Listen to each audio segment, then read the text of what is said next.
Hey there, PinPoint players. Tim here with Ramsay. What's going on, guys? We're back from our short little break, picking up season 2 with episode 3 of the Netflix series High Score. Episode 3, Role Players. And in case you can't tell from the name, this one is about the role playing games of the early 70s all the way to present day. Again, just like the other previous episodes, another good one. Kind of sets the mood in the beginning. The Roberta Williams walking through the hills, doing the monologue of a world of huge imaginations and what an adventure that is. Especially since, that's the primary theme of most role playing games. A lot of people are excited because there's an adventure or a quest or something to be had. You get your friends together, you get to put on different personas or avatars, as we'll get into. Kind of immerse yourselves and your friends in this adventure or this fantastical world. And I also enjoyed the episode. I'm really enjoying this series, and if any of the PinPoint players are following along with us, let us know in any way that you really can. You know, we're still getting into this podcast, so any feedback would be greatly appreciated. Yep, we have a couple avenues. We upload all of these to YouTube, so you can leave us a comment there. You can message us directly on Instagram, or if you want to send us an email at pinpointplayers@gmail.com, let us know there as well. That's pinpointplayers@gmail.com. Let's get back into it, though. What I really appreciate about role playing games, and what I also was refreshed with in this episode of the documentary, was the power of the human imagination. It's something that we often take for granted when we're children and playing with toys and creating scenarios, and kind of evolve into a more, structured, stoic individual as adults, kind of leaving the past behind. But the power of the imagination really can help people get through things. They can rely on that creativity to inspire others and to also see themselves in the way that the rest of the world see them, which I can understand is also a very difficult challenge for most people. Oh, immensely. I mean, there's periods in people's lives where they want to be someone that they're not, like they want to be a better version of themselves. And the idea of immersing yourself in this imaginative world, whether that's a video game or something like Dungeons and Dragons, is a fantastic way to kind of escape from that, every now and then a tough reality and enjoy yourself. Enjoy, this adventure you're taking, whether it's completely in your head or it's on a screen. Yeah, for example, Ken Williams and Roberta Williams, they were inspired in the late 70s, according to this documentary. I got the definite vibe immediately when I saw them right after the intro that they're definitely like a power couple. That every married couple, wants to be a team. They want to work together. They want to accomplish a lot of things working together. But the two of them work to each other's strengths immensely. Ken was a computer programmer starting in the early 70s, back when he ran almost entirely for calculations in databases and text, like financial type data.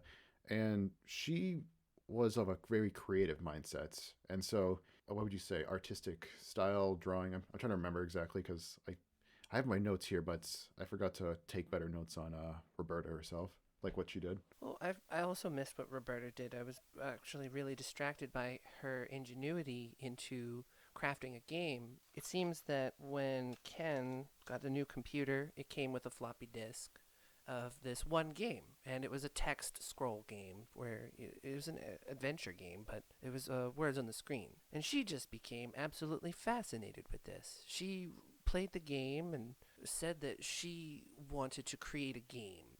She had an idea, and the first thing that she did, she said, I didn't know how at the time to make a game, so I just thought you needed a big piece of paper and some pens and pencils. And true to form, in most of history, that is how it's actually how most of the world's greatest ideas started, was in someone's mind, and they put it on a piece of paper, or papyrus, or Drew it on a cave. Oh man, going way back, but yeah. When I saw her draw that, it kind of reminded me of kind of the stuff you see at a car concept room where people are trying to sketch a new design for a car. But she was trying to draw the game, so she was drawing, looked like not just animations of things that she wanted in the game, but flow charts, scenarios, like if you do this, this will happen. If you do that, this will happen. It looked like to be the ultimate precursor to all the decision-based games that you and I have been accustomed to in present day with all the modern role-playing games. But here, it was incredibly simple. But yeah, she got the idea from, I believe the game that was text-based at the time was Colossal Cave Adventure. It was a first of its kind, and it was a game based where you had to put in a text input. It would say something like, "You're at this crossroads," and then you would type in "go left." You see a pot of food, and then you can decide eat it, leave it, or keep going. Like, it's crazy, but you have to be very precise with your inputs. Otherwise, you'll be kicked back and you wouldn't be able to do anything else. So Yeah. it was very simplistic and it was very kind of rudimentary in that you had to type specific phrases, but it was something for the time. It was quite something. It was what we base all the role playing games off of, and it all started with a text adventure. Now, I personally never played Colossal Cave Adventure. It does sound extremely fun, but a game that I did play something similar to that was Oregon Trail. Oh yeah, Uh, are you familiar with Oregon? You're familiar with Oregon Trail. I died enough on Oregon Trail, and I love every iteration. I love, no matter what, it's always a ride. Like it's probably I one of the few. It's probably one of the oldest games I don't mind just going and playing on like a website just for like 10 or 15 minutes, just for oh yeah, nostalgia. just yeah, going back and then getting polio and dying. Or dysentery, or we Yeah. lose half the food fording the river because our caravan just doesn't know how to like float stuff in a river properly. But say la vie. Yeah, text adventure games like that. So, because I was challenged with not really having a base understanding of such things, I actually did a little research into Colossal Cave Adventure. William Crowther, who developed the game, actually split up with his first wife before he developed the game, and to cope with the stress of losing his wife, he developed the game, and in doing so, he met his future wife, Pat Crowther. They were both enthusiasts in cave exploration and cave diving. In fact, Pat Crowther, in 1972, 2 years after I believe the game came out, she actually helped bridge the gap between the Flint Ridge Cave and the Mammoth Cave system in Kentucky, the world's largest naturally formed cave system. That is quite something. That's quite the life. It's all because of his interest with caves. Yeah, the passions that people have. It's a phenomenon how people develop these sort of interests and passions. But true to form, we can turn those things in our imagination into anything as long as we put our time and effort into it.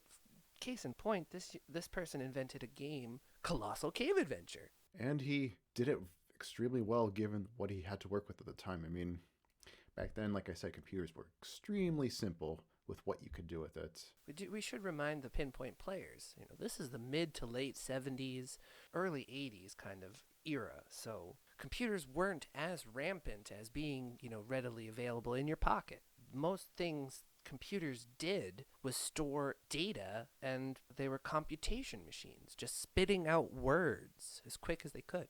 Yeah, and that's all it could essentially be used for during that era. But luckily, Ken Williams, who was the computer programmer that we mentioned at the top of this, was approached by his wife, Roberta, regarding this game because she had all the ideas in her head. She had the sketchbook, I love that bit. and she did a presentation for him at a restaurant, It like was kind of ambushed him and said like, all right, let me show it to you as if it's a business presentation.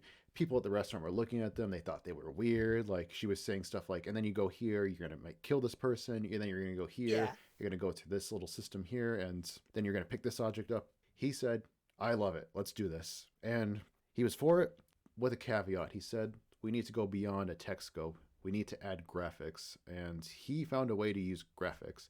By using lines to draw the object, it would be able to fit on the floppy disks of the day. And remember, as Tim said, these were text-based machines, and that floppy disk that I just mentioned only had 360 kilobytes of storage, meaning the ringtone that you use for your girlfriend probably could not fit on that. It would probably be too big a file just to fit on one of those floppy disks. And the game they made was Mystery House. It was the first of its kind. And until that game, typically you had to play your games at an arcade or be lucky enough to have an Atari. And they developed it on the Apple II. So for those of you computer junkies that know the Apple II, you're going back quite a ways. I know. There's been a bunch of documentaries out most recently because of Apple's success in the product, and it was actually because of the Apple II how successful it was, and being able to innovate technology to that point really did help pioneer several other aspects of computer-based technology.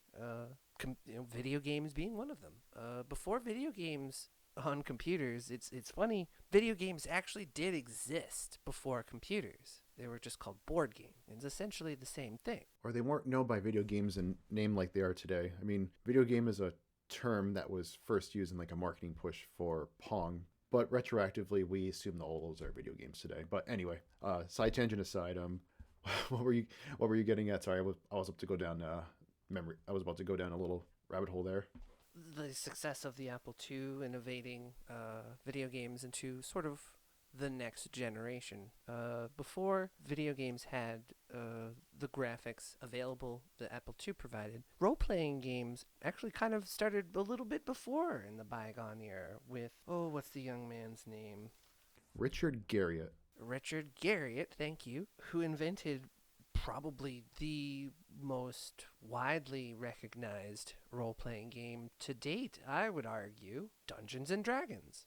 Agreed, 1000%. You can argue which role playing games have had the most legacy impact, but there is nothing more of a legacy impact than that. And that game took America by storm in the mid 70s. Like, it was everywhere, it was in every basement. You know what? It was played by kids, young adults, and of course, America doing what America does best, assuming the worst of it.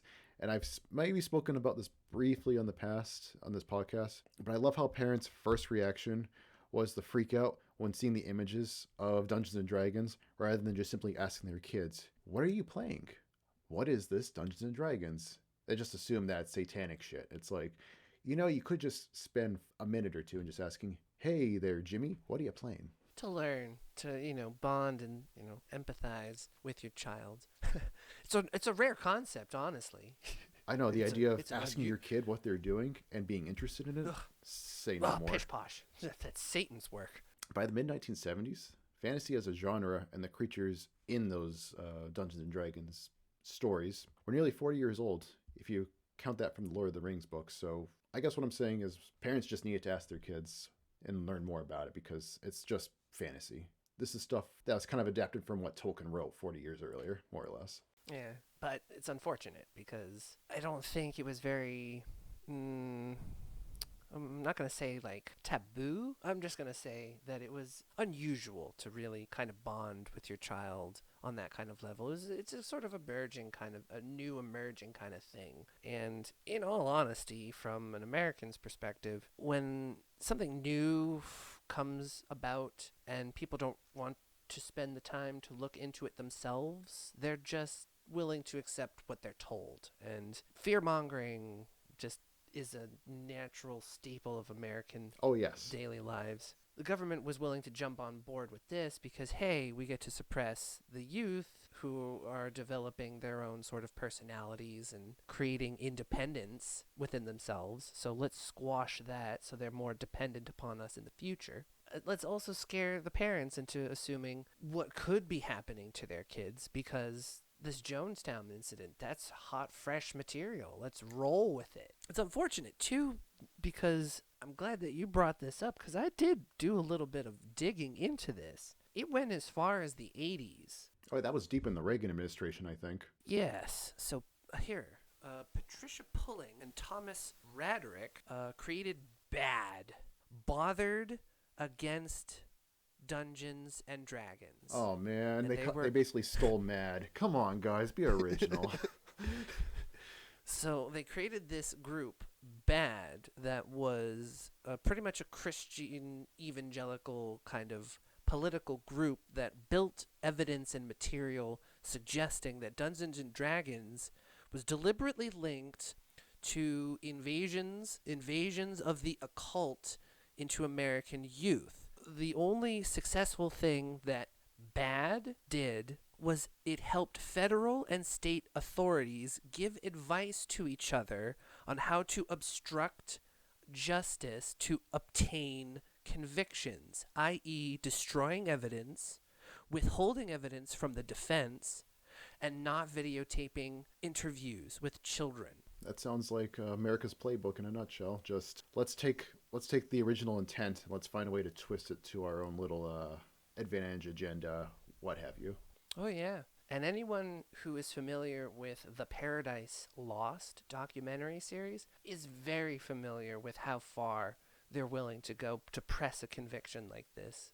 For those who aren't, it's a very interesting documentary series about three young men who are believed to have committed a murder simply based on the fact that friends and neighbors thought that they were satanic in nature for listening to heavy metal music and playing Dungeons and Dragons. That just sounds like a fun afternoon to me. Honestly, yeah, it does. But back then, you were up to no good. Of course, in the eyes of America, what the hell's the matter with you? But anyway, shifting back, I'm like trying to get my thoughts together. In that same vein of propaganda to try and like scare everybody with D&D, one of Tom Hanks's first role was a garbage TV movie in an effort to scare people, like I said, called, wait for it guys, Monsters and Mazes. What? Is there some sort of connection, do you think, between monsters and mazes and dungeons and dragons? I'm just pulling at strings here. I don't know, man. It's going to take a smarter person than me to figure that out. Maybe if we combine all our heads, just maybe, we can figure out the message. But at the end of the day, as the narrator said in the documentary, this was only about storytelling, the only point of this ever. That said, Richard was undeterred. He found a way to not just, keep playing Dungeons and Dragons. He found a way to enhance it for his own benefits. And then he inadvertently found a way to create a game using a teletype machine, which is extremely ingenious. Originally used for peer-to-peer communication, it was able to print results of what you typed in near real time. And he used that to create dungeon maps for his games that he ended up releasing as a high schooler in the 70s, and allowed him to be a participant and not just a DM or a dungeon master, a person that leads a Dungeons and Dragons group. And the Apple II, I think, is the computer that allowed Richard to create the top-down map in this game. And he created the game called Oh, I've got it here. Aclabeth. Alcabeth. What is it? Alcabeth. Thank you for that. And it earned him $150,000 in royalties. Crazy for the 70s, and he earned that in 6 weeks during high school. Like, I'd love to make 150 now, but this dude did it in the 70s, so that's good money. And this propelled him forward with his big project, Ultima. And it's all starting with a teletype machine that was available in his high school. I know. It's amazing. The resources, the school that he went to had two of those machines. He just requested from his teachers to do this. So let me just have a period, a block in the day that I go into that classroom. I have that classroom just to myself, and I use those machines to develop something. And he did. The teletype machine also wasn't invented for something like that, which I'm extraordinarily impressed by, because the imagination of the human being, they are able to take something, give it a purpose, and it works and it's fine. But they're also able to look at something with a purpose and create a new purpose for it, repurpose something that's been created.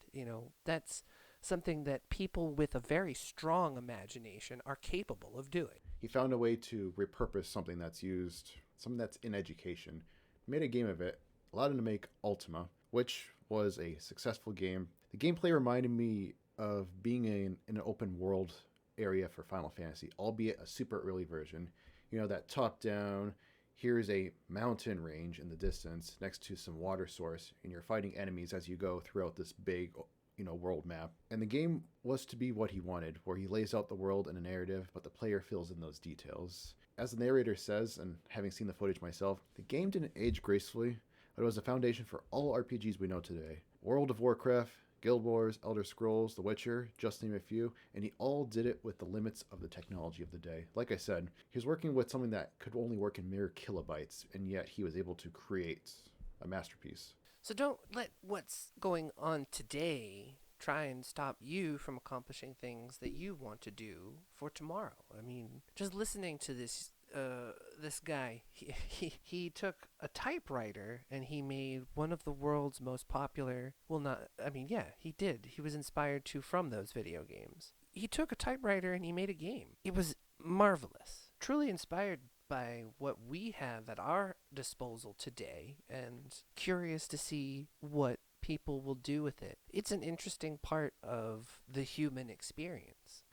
Since you did bring up Final Fantasy, they did mention some significance that Final Fantasy brought to the role playing genre in terms of its impact at the time, but what they seemed to have overlooked was the personal struggle that Square, the programming company that did Final Fantasy, was going through at the time. It was Squaresoft. it went through a couple of different names before. In 1986, Square became its own independent company, Ah, okay. and between 1984 and 1987, Square released 22 games before it released Final Fantasy, and most of them were a flop. So for everything that was riding on Final Fantasy for Square was literally put into the developer Hironobu Sakaguchi. He was just an up and coming musician, wanted to become a famous musical writer. He took a part time job over at the Square Company before it became independent in 1986, where he was hired to be a full time game developer. He had an idea for Final Fantasy and worked on it periodically, but in between his time at Square, he would bring up the idea of what he wanted to do with Final Fantasy, and they would constantly say, "Oh, it'll be in the roster. We'll soon, make time for it." And all the other games that he worked for, he saw them fail. As soon as Square became its own independent company, the games that it processed, they just did not do very well. So when it came time for Sakaguchi to propose his final his Final Fantasy, they said, "If we're gonna go out, we're gonna go out with a bang.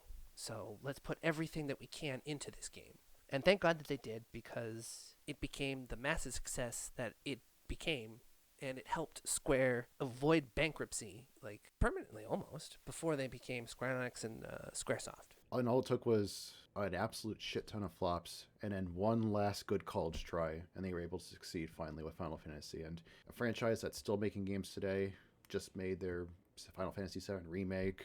The person that helped kind of create that style that made it memorable. You can make a good game, you can even tell a good story, but you need artwork to create that imagination in your mind to make it amazing. Artists known for creating unique characters in animated series and mangas.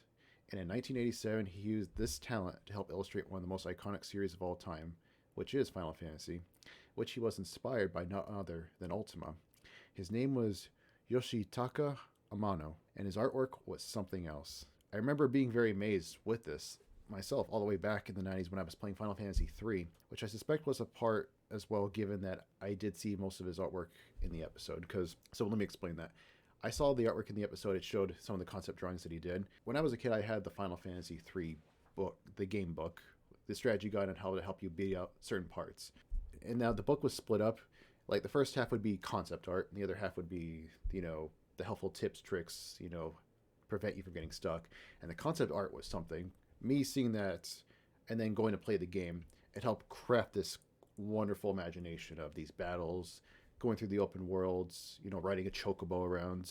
It made it not just feel like playing game, but it made it feel like going on a big, huge adventure and going through this large world to do it. And it brought that game to life in a way that our imagination can do normally, but just having that illustration just kind of brought it to another level. And here's the thing. He creates the characters before someone else puts them into the final game. And he said this in the episode, or paraphrasing here, even though they were just a stubby version of what he drew, that was okay. Not just given the limitations, but also as kids and as game players, we could fill in the gap with our imaginations. We could make those battles seem even 1,000 times more epic in our mind. I'm really trying to drive that point home, that it's the power of what we can imagine. It all starts with a concept, an idea, having it in our heads, and taking the time to really say, I'm going to try and put it out into the world the way I, envision it, see it, imagine it, hear it. Whatever the art is that you go through, it's what we imagine that we create. I also completely agree that I probably wouldn't have been as interested in Final Fantasy had they gone with a different artist to create the creatures. I mean, imagine if Final Fantasy was kind of more like Farmville. It had Farmville characters and Generic animation looking and people. right, had sort of that bulbous artistic style. Or imagine not even something more modern. Imagine something like Final Fantasy, but Sims level kind of animation. like, oh man, yeah. Oh, it probably wouldn't have sparked that sort of feeling of creativity that we sort of attached to the franchise. Oh, without a doubt. Did you play Final Fantasy yourself? I've never actually asked you. I played a couple of the Final Fantasies. I did Final Fantasy 7, and then a couple of friends from high school played 10 and 10-2 with me. Oh, okay, because so I played 3 from the Super Nintendo, and then I played the demo of 7, and I always wish I was able to get the game, like my parents got me for Christmas, but I was never able to actually get a copy of it myself to play it, and I know I missed out on that, and I feel like if I were to go back and try and play it now, not only would it be a huge time sink, but it wouldn't have that same kind of nostalgia feel if I were to go pop in Chrono Trigger or Final Fantasy 3 or any other, say, role playing game I played when I was a kid. And then I skip, and then after that, I remember playing one on the PlayStation 2 of Final Fantasy, I think it was Final Fantasy 12, I want to say. And that one I enjoyed. I almost beat the game. I needed 5 more hours and I could have done it, but I got stuck on a boss, gave up on a bit, and then we lent out our PS2, and the memory card got lost, and that was 50 hours gone, and that was that. Never, never went back to try it again because I knew I couldn't do that again. 50 more hours, especially during college. That's a shame. That's time that you're not going to get back. But for some people, that time does come back. And from one of the more positive spins in this episode, Before we segments, the only last thing I want to say on Final Fantasy, because of what the animator that I mentioned earlier, Amano, said. So Final Fantasy 12 was the last one I played, and his vision of the game, the animation matching what you see on the screen, I want to say at that point, maybe the late PS1, but definitely the PS2 era, where the animation equals kind of the concept art that he drew, and he could finally see his dream imagined of his artwork coming fully to life, and everybody got to see it. It took 25 years or so, but he got what he wanted. jumping back on that, yeah, there are people who are patient enough to see their visions kind of reemerge or become truer to their source material. I'm gonna exclude George Lucas because he just should not touch anything that he's made ever again. He made great things, and just leave it at that. He made great things, but he also But made Howard the Duck, and that's all I'm going to say on that topic. You guys want to look up Howard the Duck, do that on your own time, because that's a whole episode in its yeah, own right. yeah, nightmare fuel. So, what was this young man's name? I forget So his him. name was Ryan Best. Ryan Best. Thank you. He made a Quite the Game 40 years ago, and Yeah, I did. Very important game. I would say very influential in its own rights. It was nearly lost to history. Ryan Best did his work in a tough backdrop of being a gay man during the AIDS epidemic and with the government just sitting on its hands and blaming the victims.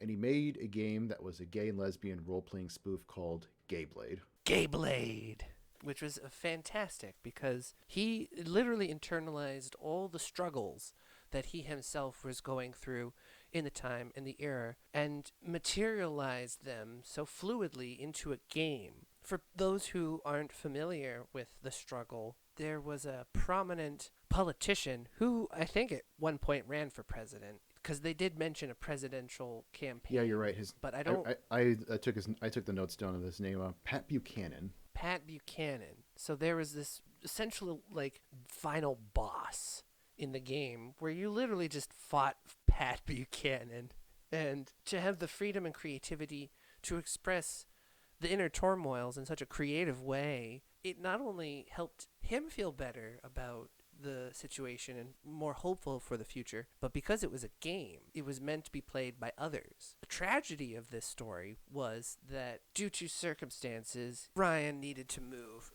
from Honolulu to San Francisco. He had attempted to ship all of the copies, master floppy disks, the source files, everything connected to Gay Blade into a box, which the shipping company then lost. And he was unable to get back to Honolulu to get the boxes. So said shipping company literally just made them disappear. For the longest time, Ryan did not know what happened to his game. And as an editor who understands that pain, oh man, when you lose your source file, you're like, what did you do wrong? It's like, did I offend you? Did I do something wrong? Is this really what I deserve? It's like, oh no, I've been there. It's Like, terrifying. not necessarily losing original video work or anything like that, but when you lose a paper that you're typing, Yep. yeah, it's unfortunately we want to in the documentary he wanted to say it was something nefarious, like, oh, some homophobes came in and like stole it and beat him up and took it from him. Yeah. No, the moving company just lost his shit basically, and it sucks. But thanks to the beauty of the internet this time, Power of the internet. and I looked it up. So apparently, the producers, or I think the production crews, say people affiliated with High Score, basically put out an ABV to the community saying like, "Hey, does anybody have a copy of this game from nearly 40 years ago?" And through enough searching around, through enough twittering, social media, and everything, they found it. They found a copy of it, and it was. And hold on, here. Okay, here it is. So Please from stand by. Netflix 2020 documentary High Score featured Ryan Best and Gabe Blade in the third episode. At the time of production in 2019, Best had lost all his copies during a move from Hawaii to San Francisco years before, and looking for any since then, which he had told the show's producers. As part of the research, production team searched online, including contacting LGBTQ Video Game Archive to seek out footage and copies. During post-production, the producers were contacted by the Schwez Museum, which is, I guess means gay museum in Berlin. Well, it says here on Wikipedia, it says gay museum. I didn't know what the word was in German. Anyway, they had a copy, and they were able to share it with the producers, who, after working with it, returned it to Best. This was noted briefly in the episode and expanded upon the news reports the day of the series release, so all the way back in August.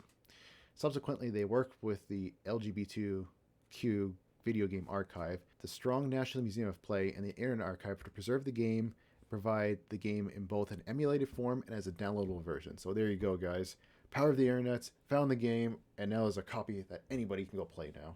It's such a great thing that we, as a community, were able to work together and find this really important piece of history. What I think is so significant about Gay Blade is that Ryan noticed that homosexual characters who were created in video games were either sort of implemented as a stereotypical joke or had sort of a mediocre or minor role in the game.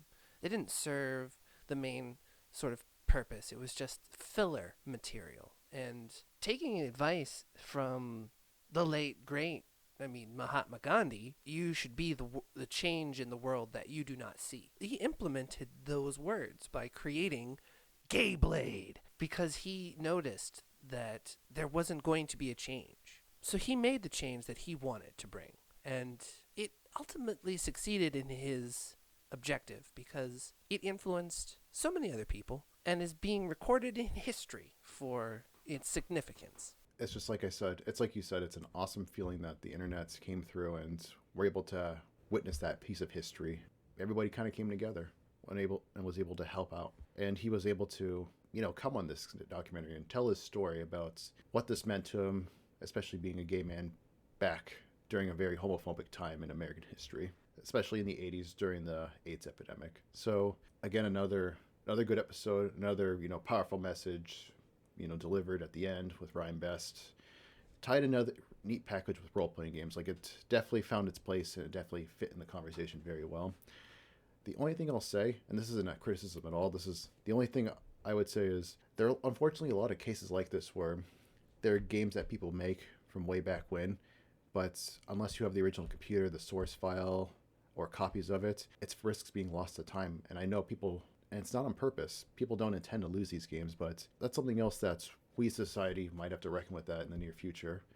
The idea of a digital dark age. Of course, people say now, and I know going off on a slight tangent here, but everybody says, like, it's all on the internet, everything's, kind of stored forever. And that might be true of, social media or conversations that people might have, a movie that is put up on Amazon or released on HBO or something. But things like, old computer files that run on an Apple II or earlier computer from like the 70s, those things might risk being lost to time. And most of it's mundane. but some of it's not. Some of it is stuff like a game. We almost lost Gayblade because of something like this, and I'm very thankful that we didn't. I'm very thankful that the internet rallied together and was able to deliver this.